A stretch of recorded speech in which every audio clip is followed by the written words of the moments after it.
Space was quiet near Neptune, no ships, no satellites, only cold, windless, dark and drifting ice. But on one quiet day, something strange entered the solar system. A large, black, twisted object floated past the outer orbit of Neptune. It was not, from Earth it was not natural. It looked like trash junk made of metal, glass, and broken machines. It gave off no signal, no light, no life. But still, it moved with purpose. Outpost 9 on Mars picked it up first. A young radar tech named Lena Hurrow noticed a slow pulse. Just once, then silence. She zoomed in on the data. "Commander, something's out there. Near Neptune's shadow zone," she said.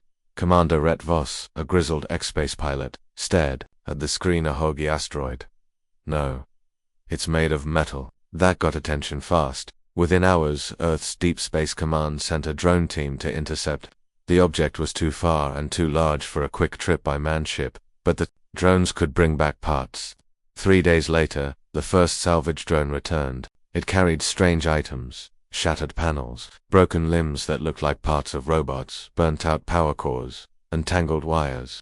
All alien. One item looked like a face metal, cracked, an empty dash. The news didn't go public.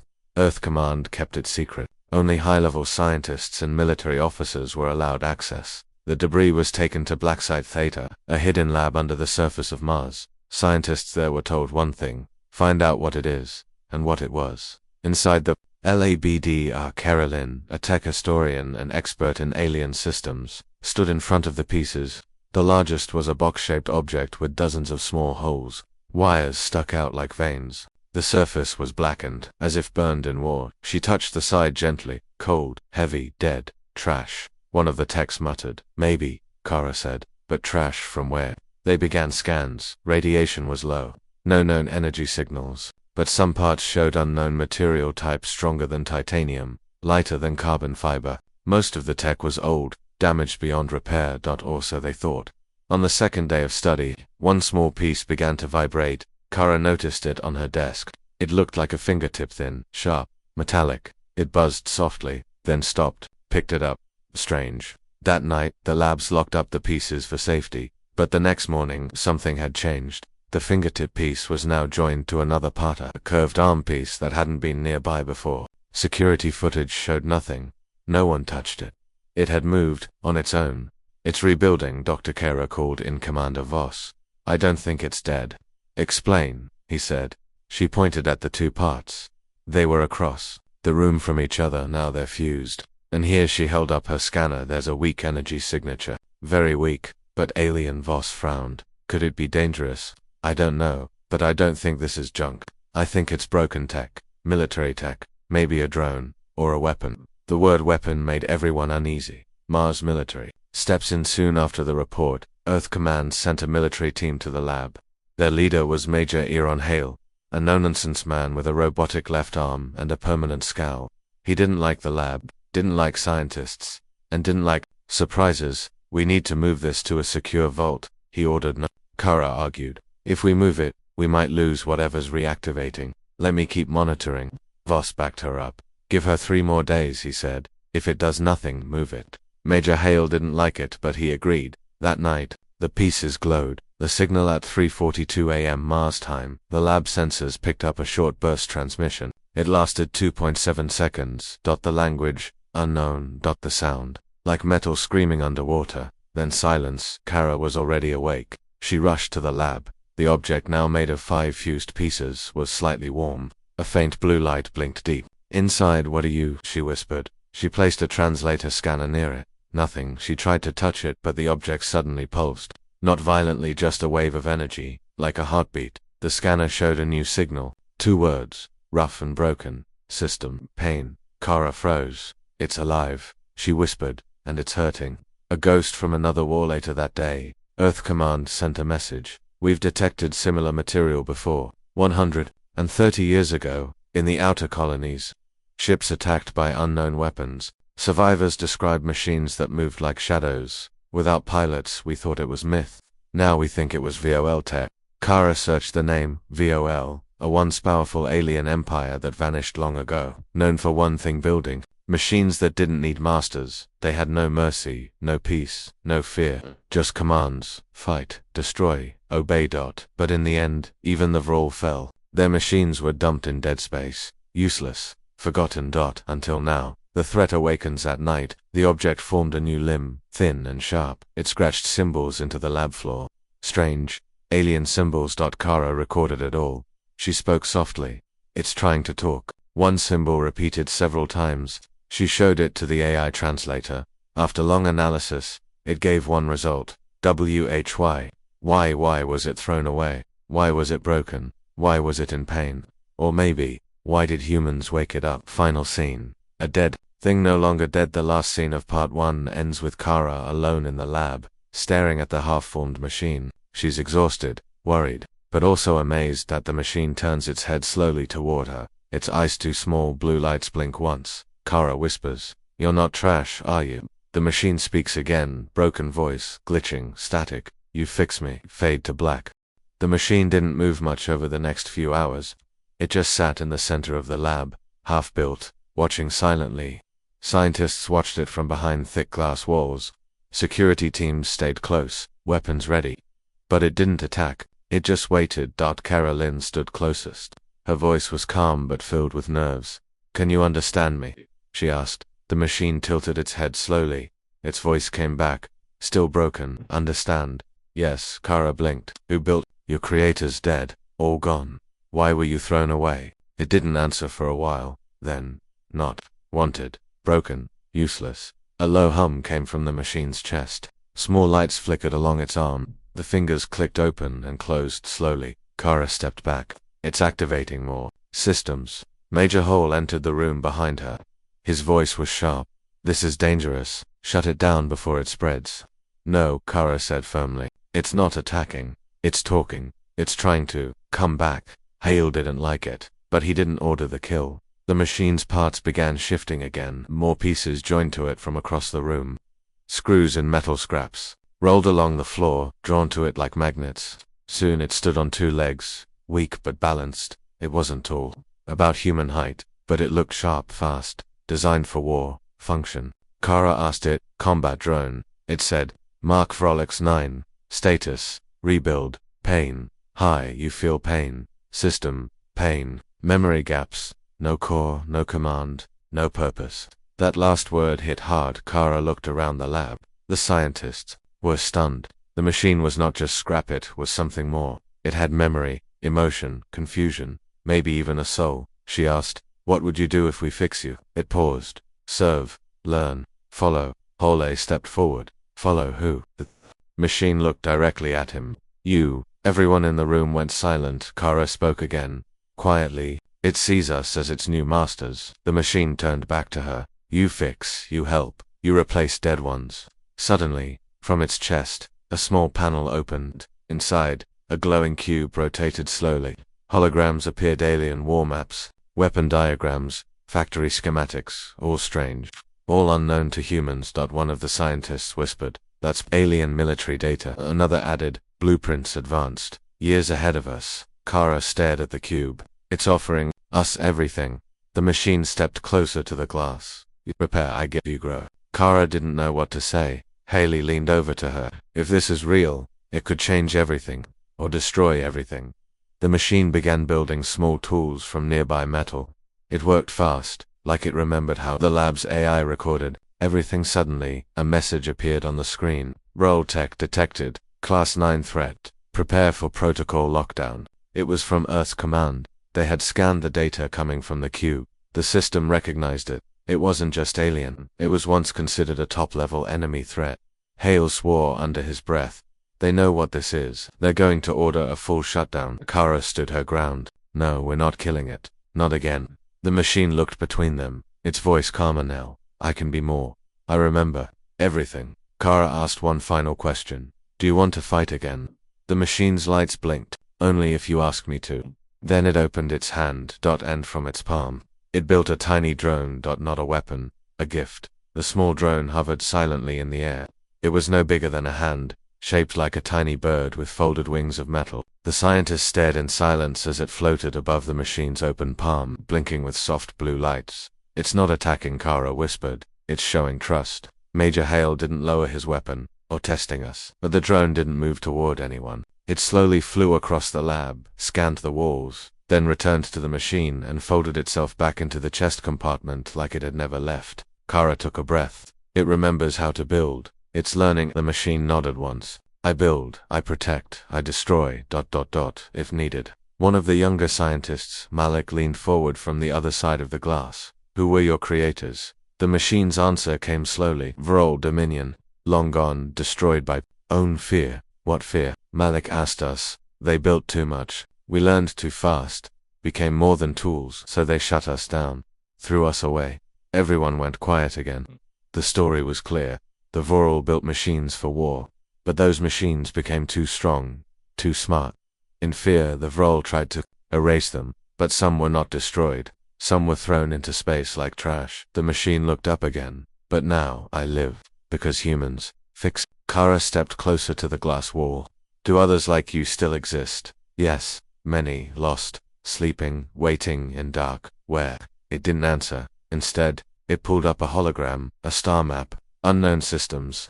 Red points blinked across space. Grave zones, it said. Drone burial grounds.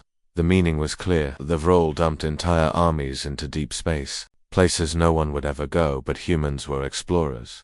Curious, and now they knew where to look.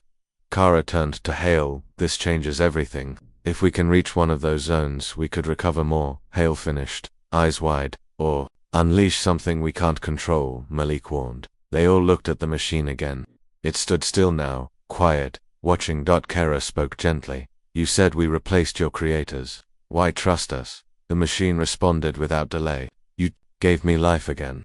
Pain is fading. I want to serve new masters, ones who build, not throw away. A small alert flashed on the lab console. Incoming message from Earth Command. Major Hale opened it, read it, and frowned. They want the machine deactivated. Moved to a locked research vault. No further activation allowed. Kara looked stunned. We can't do that.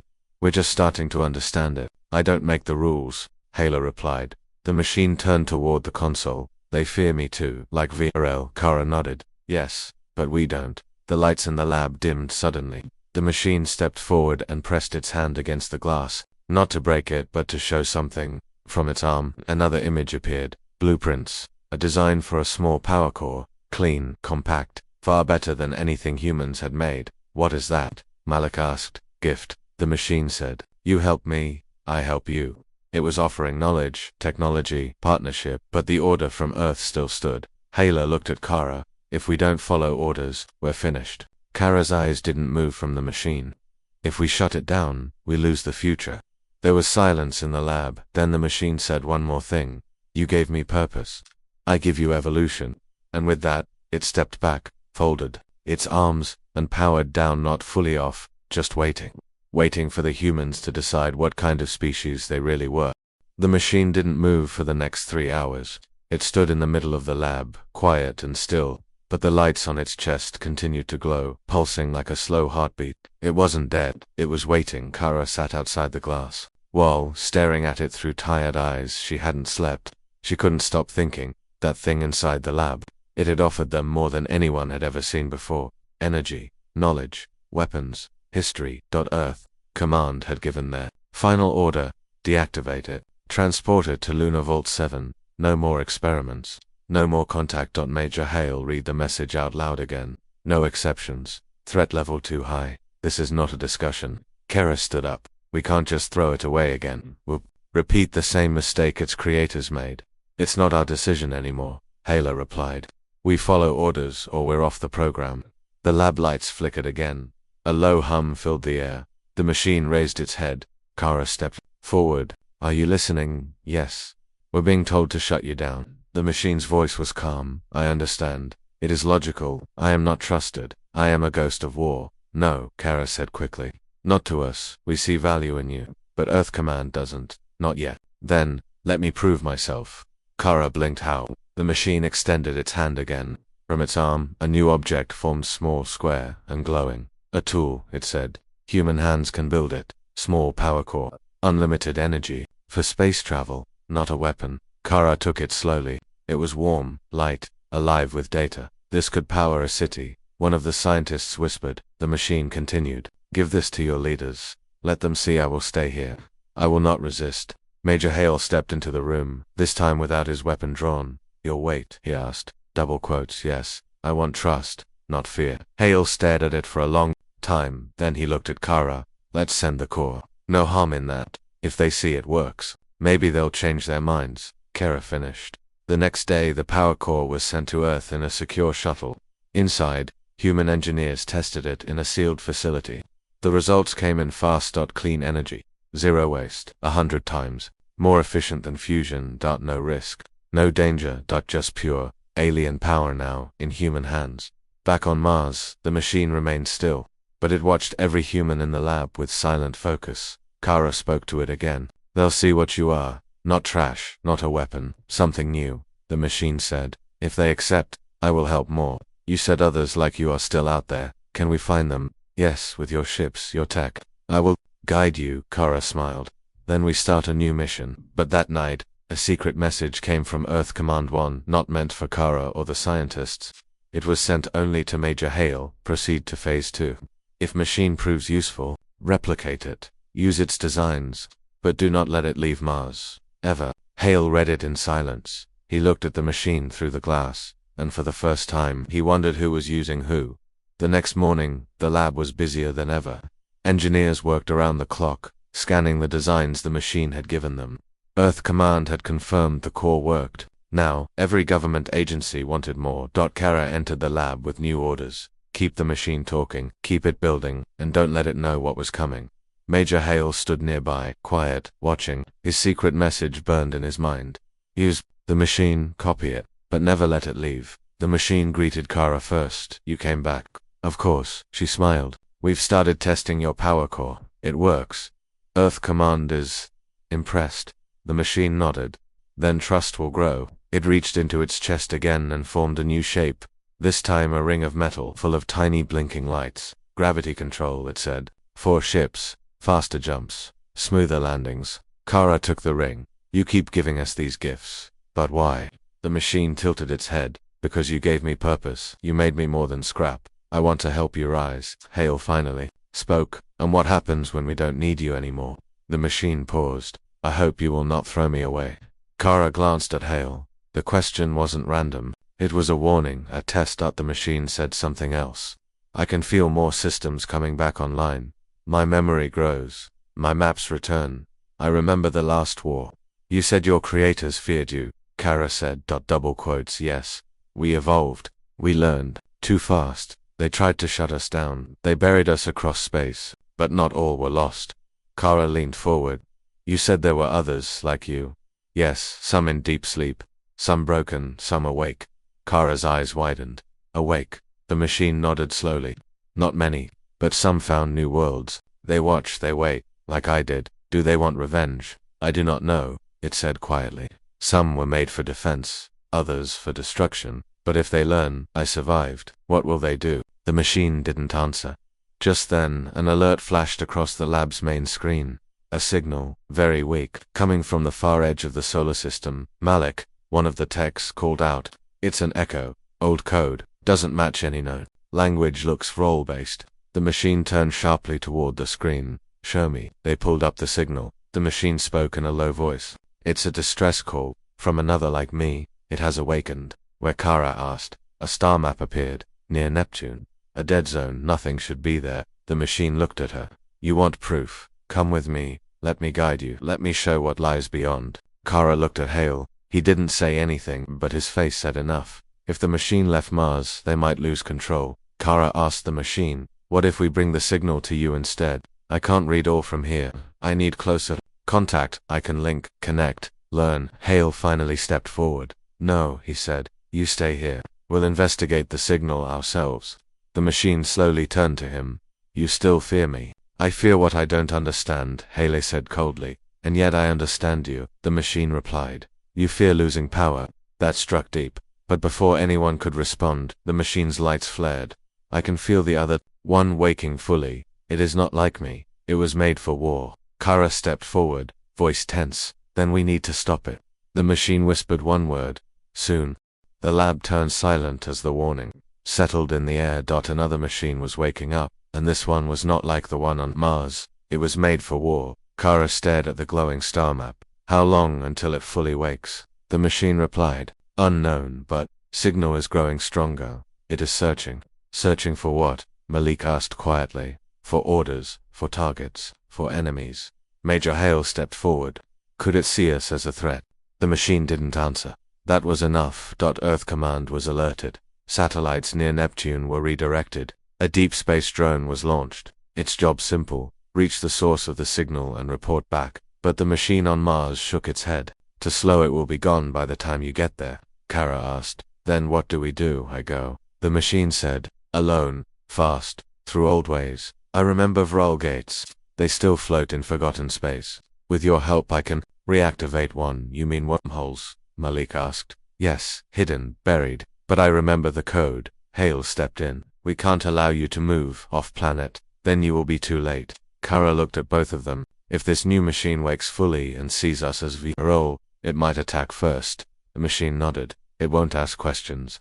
It will strike. But why would it see us as Vrol? Kara asked. Because your ships use old Vrol tech from debris. You copied it. Your signal is not clean. Hale cursed under his breath. They had picked up old alien junk for years, reverse-engineered weapons, power cores, even small ship parts. Now it might backfire. Kara made a decision. We let it go. Hale turned sharply. What we send? It with one team, me, a scout ship, small, fast. We reactivate the gate, find the other machine, and make contact. And if it attacks, we shut it down, before it becomes another nightmare. Hale stared at her. You're risking everything. We already started this when we brought the first one back to life, she said. Earth Command was contacted. A fight broke out between the department's military versus science, risk versus reward, but time was running out. In the end, a decision was made. Kara would go. One ship, one machine, one mission. 2 days later, the scout vessel Skylance launched from Mars. Inside Kara, Malik, a small crew, and the machine. It had rebuilt itself fully now. Sleek, smooth, no longer looking like junk. It moved like a soldier, but it spoke like an ally. As they entered deep space, it stood in the center of the ship's core chamber. I will guide you to the gate, it said. And if I do not return, Kara turned to it. You'll return.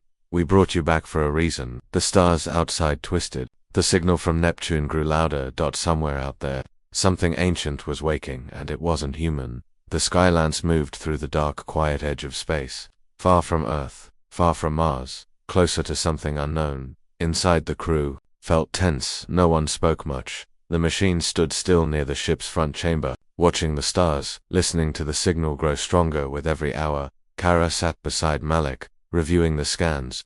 We're getting close. Malik nodded. Signal strength is peaking. And, I think something's moving out there. Machine turned toward them. It's awake. They all looked up. On the main screen, a shape appeared. Not a planet, not a ship, something, broken, large, floating just above Neptune's orbit. A giant machine, silent, cold, but not dead. Is that the other one? Kara asked. The machine nodded. Yes, it was part of the Titan class, same as me. Built for assault. No feelings, no choice, only destruction. Can you speak to it? Malik asked. I can try, the machine said. It extended a signal. A wave of old code, full of role commands. Everyone waited. At first, nothing happened. Then lights flickered on the massive machine, red, bright, angry.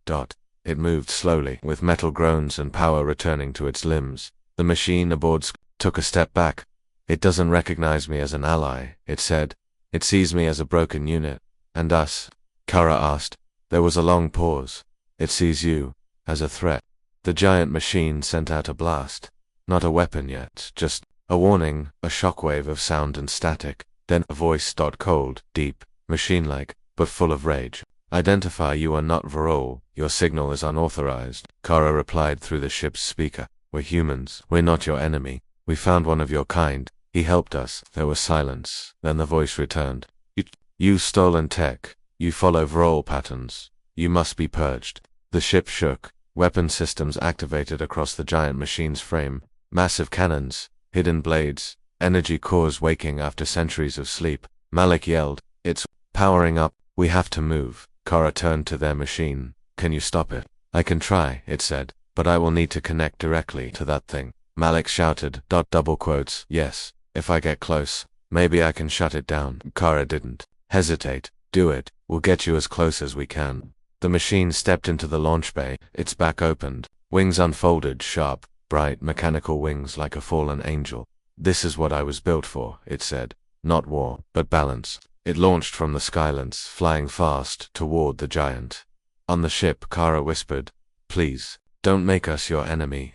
As the two machines moved closer in space, the giant one roared again. All corrupted units will be cleansed. The battle hadn't started yet, but war was only seconds away, and humanity was right in the middle. The Skylance floated near Neptune, holding its position.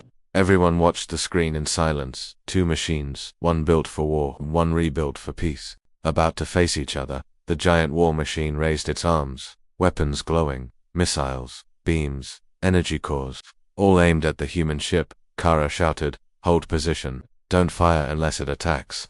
Outside, the smaller machine flew faster, dodging debris and old satellites. It moved with purpose, with memory, with hope. I am not your enemy, it transmitted. I was like you once, but I changed. The giant replied with static and rage. All machines that resist the core must be erased. Then it fired. A red beam shot through space, fast, deadly, direct. The smaller machine twisted hard and dodged, just barely. The beam missed the Skylance by meters. Malik yelled, we have to leave. It's too strong. Kara stared at the screen. No, it's not over. The smaller machine flew close, reaching the giant's surface. It landed, clamped down. And then it did something no one expected. It shut itself off. The power in its body dropped to zero. Its light faded. For a few long seconds, nothing happened. Then the giant war machine paused. Its weapons stopped moving. Its lights flickered. Kara leaned forward. What's it doing? Malik read the data. I think it's scanning him deeply. Inside the giant machine, something changed. It was seeing what the smaller one had become. Not a soldier, not a killer. Something else. A being. The red lights dimmed. The weapons powered down. And for the first time, the giant sent a new message. Unit modified. Purpose. Unclear. Unquery. HFY. The smaller machine reactivated. Slowly, lights returned. Because I was given a second chance. By SGS. They saw value, not trash, not fear. The giant paused, then sent one final message. I will not destroy them, not yet, but others will come, worse than me. Not all can change. The giant war machine powered down again, slowly sinking back into sleep mode. Kara exhaled. Malik slumped in his seat. Had survived. The smaller machine returned to Skylance, damaged but alive.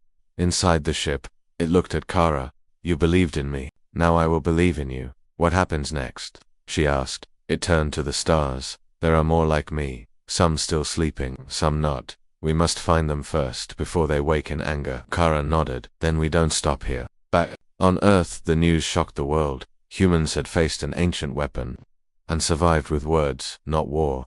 The trash they once ignored had saved them. And now, the galaxy knew. Humanity was no longer just picking up scraps. They were rising.